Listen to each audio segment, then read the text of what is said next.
I was Mm, told the COGGC, which mm, stands for the Church of God General Conference, of which you work mm, at Atlanta mm, Bible mm. College, I heard that they ordain women pastors, elders. Is this due to the autonomous status of the churches within the conference, Mm, or is it based on scripture? If so, could you please mm. show me the scriptures? I'm having a difficult time finding any references to women. The COG does, in fact, give ordination to some women.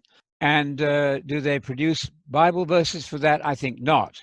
The COG allows for various views on some subjects. One of them would be this: our position at Restoration Fellowship is, and you can correct us if you think we're wrong, that women certainly spoke. Women prayed and prophesied in 1 Corinthians. That's not predicting there. That's encouraging, preaching, teaching. As long as they were doing it decently and in good order, they were allowed to do it. I cannot bring myself to think that those gifted women in 1 Corinthians 11 suddenly ceased to have the power to be able to prophesy and instruct. I see no reason for that. So women, I think, are quite free to speak in the church. I personally do not think that Paul would have ordained the women to where, quote, the buck stops. You see, in Hebrews 13, isn't it?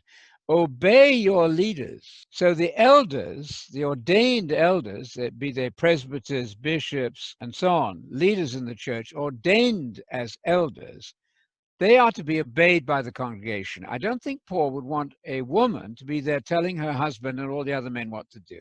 So I do not, at present, until you explain better to me, think that women ought to be ordained to that position. Now, you could appoint women to special offices, let's say, in a different capacity, but once they become where the buck stops, the leaders who have to be obeyed, then I think that would go beyond what Paul had in mind, because he does say, talking of the qualifications, pastors, elders, leaders, shepherds, for them, he says they must be the husband of one wife, which means faithfully married. But it's difficult. That is, if they are married, of course. They don't have to be married. Paul himself was not married. But if they're married, they should be faithfully and safely and securely married. But they appear to be men because obviously they are the husbands of one woman. That's not going to be possible for women. Yes, as you know, Anthony, great debate has ensued over Mm, verses like this. So this is First Timothy 3:2, which mm, most translations have mm, faithful to his wife or the mm, husband of wife. As you know, great debate, especially from the so-called liberal wing of mm, Christianity, has ensued, and mm. whole denominations now are ordaining women as pastors, elders. Yeah. So you have translations like the NRSV Mm, translates the Greek. If you can comment on the Greek, yeah. being a Greek Yeah. scholar, Yeah. it says married only once here. Yeah. So I guess you wouldn't agree. You would not agree with that sort of.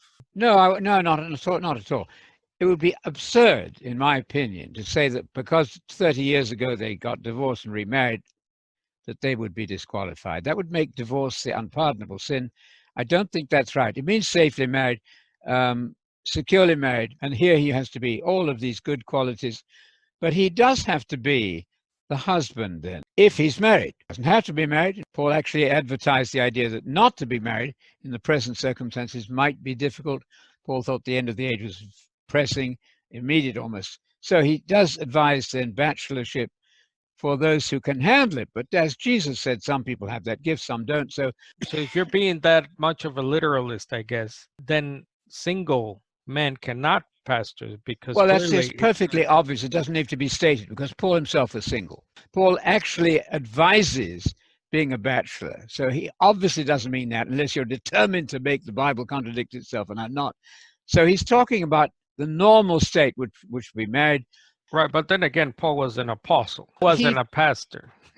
Well, he That's would what they would certainly. say. Oh, yeah, but that's just that's to get into furious argument about nothing in Scripture.